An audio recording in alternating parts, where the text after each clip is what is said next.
Cadbury was the largest confectioner in the world and the only independent British chocolate enterprise to survive from the 19th century. I wanted to understand the journey that took my deeply religious Quaker forebears from peddling tins of cocoa from a pony and trap around Birmingham to this mighty company that reached around the globe.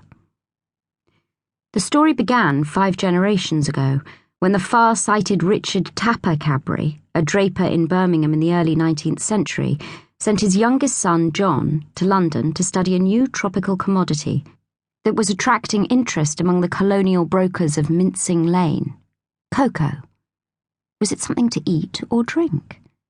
Richard Tapper saw it preeminently as a nutritious non-alcoholic drink in a world that relied on gin to wash away its troubles. Never could my abstemiously inclined ancestor have guessed what fortunes would be entwined with the humble cocoa bean, although it seemed full of promise, a touch of the exotic.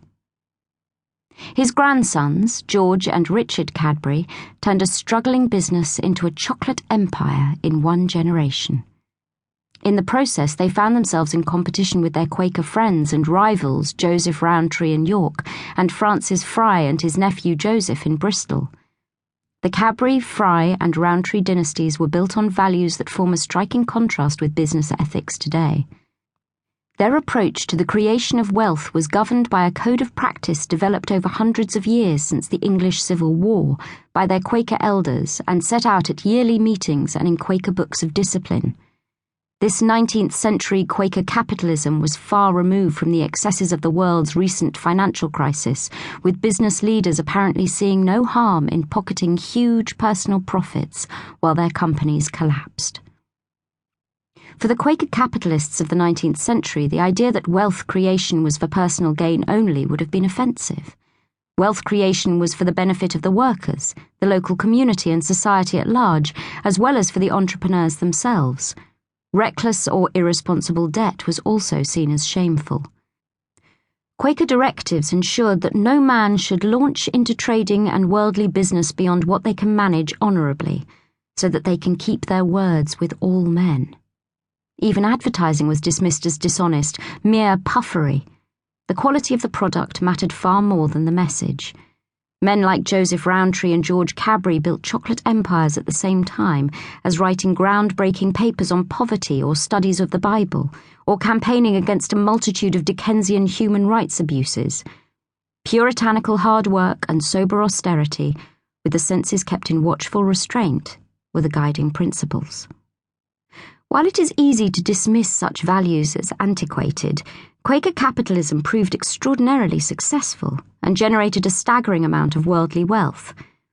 In the early 19th century, around 4,000 Quaker families in Britain ran 74 banks and over 200 companies. As they came to grips with making money, these austere men of God also helped to shape the course of the Industrial Revolution and the commercial world today. The chocolate factories of George and Richard Cadbury and Joseph Rowntree inspired men in America such as Milton Hershey, the king of caramel, who took philanthropy to a new all-American scale with the creation of the utopian town of Hershey in the cornfields of Pennsylvania. But the chocolate wars that followed the growth of global trade and the emergence in the 20th century of international rivals such as Frank and Forrest Mars, unshackled by religious conviction, gradually eroded the values that had shaped Quaker capitalism. Some Quaker firms did not survive the struggle, and those that did had little choice but to abandon their Puritan roots.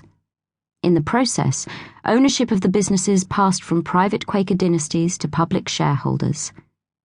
Little by little, the results of the transition from Quaker capitalism to shareholder capitalism began to take shape in the form of the huge confectionery conglomerates that straddle the corporate world. Today, the world's 2 largest food giants, the Swiss Nestle and America's Kraft, operate around the globe, feeding humanity's sweet tooth. Nestle, with 500 factories worldwide, sells 1 billion products every day, giving annual sales of £72 billion. Kraft operates 168 factories and has annual sales of £26 billion.